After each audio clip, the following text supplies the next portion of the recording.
대표한테 그러니까 하세요. 자, 시작하세요. 자, 시작. 네, 질의에 앞서서 권익위 숨진 그 김 국장님을 애도하고 다시 한번 유족께 깊은 위로의 말씀을 드립니다. 그래서 이런 관련된 질의를 하는 것도 굉장히 가슴 아픈데요. 그래도 진실규명을 위해서 질문을 드리겠습니다. 권익위의 젊고 유능하고 강직한 국장님이 스스로 목숨을 끊는 일입니다. 사람이 죽은 일입니다. 고인은 권익위의 김 여사 사건 종결 처리와 관련해서 조사 책임자로서 심각한 정신적 고통이 있었다는 심경을 토로했고요. 관련돼서 지인들을 통해 가지고 권익위가 실망을 드린 거 죄송하다, 심리적으로 힘들다. 권익위 수뇌부에서 김 여사 명품 가방 사건을 존경하도록 밀어붙였다. 그리고 내 생각은 달랐지만 반대할 수 없었다. 이런 마음을 표시한 거 들어보셨습니까? 예, 그것은 직접 저희가 보고받은 바는 없습니다. 그렇지만 이런 이야기가 계속 나왔던 거는 확인하셨죠? 오늘 저는 처음 말씀 듣습니다. 처음 듣는다는 말이 됩니까? 이게 지금 국민들이 다 아는 건데 그런 식으로 너물쩍 넘어가려고 하지 마십시오. 저 카톡 그럼 저 나눈 메시지도 처음 보셨겠네요? 예, 처음 봅니다. 저 내용을 보십시오. 최근 저희가 실망을 드린 것 같아서 송구한 마음입니다. 심리적으로 많이 힘드네요. 그러면서 그 지인은 조금만 참으시라고 했어요. 그러면서 땡땡땡으로 이렇게 돼 있지만 여기 이 지인은 원래 청년 관련해가지고 예전에 내부적 고발자로 유명하신 분입니다. 본인이 다 이야기를 했기 때문에 다시 실명을 거론하겠습니다. 이지문 위원장님이시죠. 그러면서 이 겪었던 것보다 쉽다고 생각하면 유안을 찾고 있습니다. 이런 식의 지금 대화가 오갔습니다. 그런데 위원장님은 고인이 사망에 이르기까지 어떤 일이 있었는지 조사가 필요하다는 우리 의견들에 대해서 순직 처리 과정에서 고인의 업무 과정이나 스트레스에 대해서 조사할 예정이라고만, 그것도 직접 조사가 아니라 이번에 순직 과정에서 그 조사할 거라고 이런 식으로 말씀하셨죠. 예. 그리고 현재로서는 자체 조사는 시급한 일이 아니라고 말씀하셨죠. 예. 지금 현재로서는 특히 고인의 유족께서도 그걸 원하진 않고 네네. 있습니다. 그리고 위원장님께서는 김건희 씨 관련해서 의결권이 없는 실무자에게 외압을 가하는 것은 있을 수 없는 일이다. 예. 이렇게 또 말씀하셨죠. 그런 입장입니다. 예. 자, 그러면 위원장님, 고인의 죽음이 단순한 업무 과중이나 스트레스로 인한 사망이라고 보시는 겁니까? 이 메시지를 보시면은 이 이유가 어디에서 연유했다는 거하고 상식 있는 분들은 다 추측이 가능한 거 아닙니까? 이것이 지금 오늘 위원장님이 다른 의원들의 질문에 따라 가지고 악성 민원이나 이런 걸로 해서 고통을 받은 흔적이라고 보시는 거예요? 오늘 제가 실적인 고통의 이유가 뭔지 다 나와 있지 않습니까? 거기에 대해서도 직원들로부터 들은 바가 있는데 현재는 고인과 유족들의 그 입장을 생각해서 제가 말씀을 자, 일단 넘어가겠습니다. 그럼 이 고인에 관련해 가지고 의결권이 없는 실무자에게 외압을 가하는 일이 있을 수 없다. 이렇게 말도 안 되는 논리를 들이댔는데요. 고인은 이 사안을 담당한 실무 책임자입니다. 맞죠? 뭐 그렇게 말씀드릴 네. 수 있습니다. 고인이 지인들과 나눈 대화에서도 나타났듯이 이 명품배 사건의 심각성을 느끼고 청탁금지법 관련 규정과 그동안의 권익위의 행위에 대한 자괴감이 굉장히 심적인 고통의 원인이라고 이야기하고 있는 거 맞죠?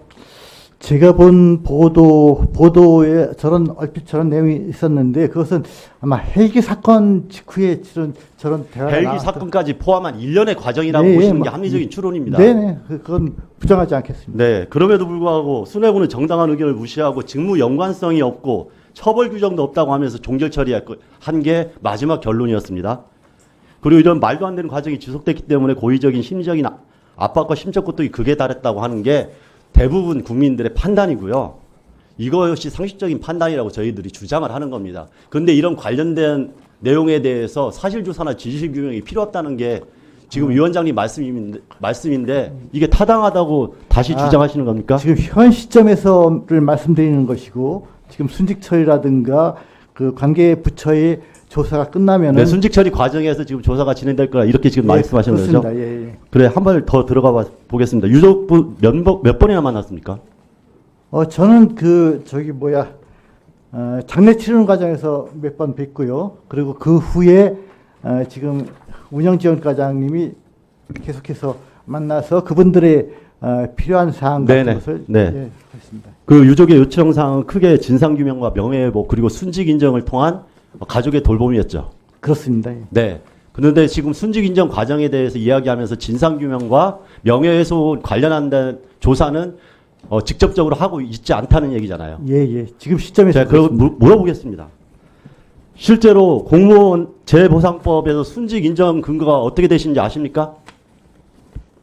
제가 말씀드릴게요.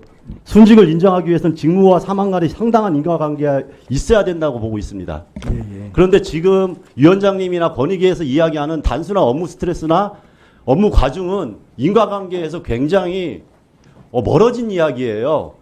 여기에서 상당한 인과관계라고 하면은 고인의 호소처럼 정승윤 부위원장을 비롯한 국민권익위원회 수뇌부의 압력과 강요, 직업적 양심을 버리게 만든 종결 처리, 그리고 이어진 직장 내 인사이동 등 부당행위, 이런 것들이 사망과 연관이 있어야 순직 처리가 되는 겁니다. 아닙니까? 의원님 말씀 맞는 부분도 있고 아닌 맞는 부분도 있습니다. 부분도 있다고 하는 게 아니라 대체적으로 이렇게 순직 인정이 어려운 거예요. 그러려면 진상규명이 반드시 필요한 거고요. 그런데 지금 그 권익위 이 관련해서 진상규명 관련해 가지고 순직 처리 과정에서 책임자가 누구입니까? 정승윤 부위원장이죠. 짧게 말씀드릴게요. 가해에 의혹이 있는 사람들이 그 실무 책임을 지고 있는 거예요. 이게 말이 된다고 생각하십니까? 그렇기 때문에 제3의 오히려 이것은 사건을 본질을 회피하거나 오히려 덮거나 다른 식으로 유족이처 어려움을 이용해서 순직 처리를 하기 위해서 나머지를 덜어내기 위한 방식으로 국민들이 의심할 수밖에 없는 거 아닙니까? 그 의원님 말씀에는 전적으로는 제가 동의하기 어렵고요. 오히려 순직 처리 과정에서 제3 그러면 제대로 된 진상규명을 같이 이루어야죠. 조금만 더 말씀드리겠습니다. 제3의 관계 부처에서 객관적으로 이렇게 조사하는 게 오히려 그러면 맞다고 최소한 생각합니다. 의혹이 있는 사람, 혐의가 짙은 사람은 빠져야죠. 그게 상식 아닙니까? 그분들은 지금 조사에 관여하지는 않고 있습니다. 도 마찬가지로 회피에 관련된 그런 기본적인 상식도 안 지키고 오히려 이게 2차 가해가 된다는 생각 안 해보셨어요? 지금 고인이 정승윤 부위원장이 본인의 순직 처리 과정에 실무 지원 책임자가 되는 것을 원한다고 생각하시는 거예요? 아니 지금은 아시다시피 사무처장이 바뀌셨고 지금 박종민 사무처장님이 그쪽 그 운영지원과를 지휘하고 있습니다. 그렇게 말씀을 하셨잖아요. 순직 처리 과정에 대해서 책임 있게 마무리를 하고 사의를 표한다고. 네, 그 본인이 그렇게 얘기하셨는데 어쨌든 위원장님으로서 최소한의 양심이 있다고 하면 그러지 못하게 막아야 되는 거 아닙니까? 자, 마무리해 주세요. 막은 이유가 의원님. 어차피 보면 예. 사무처장의 변경 그게 알겠습니다. 다음 예. 질문 드리겠는데 예. 이런 과정은 자, 고인과 자. 유족 그리고 동료에 대한 2차 모욕이고 2차 가해라고 저는 생각합니다. 자, 권익위원장님, 사무처장이 교체가 되었죠? 예예. 예. 그럼 그래서 그 예. 유족의 지원 전담반 그리고 유족의 지원에 관해서는 현재 박종민 사무처장님이 그 지휘를 하고 계십니다. 예, 알겠습니다.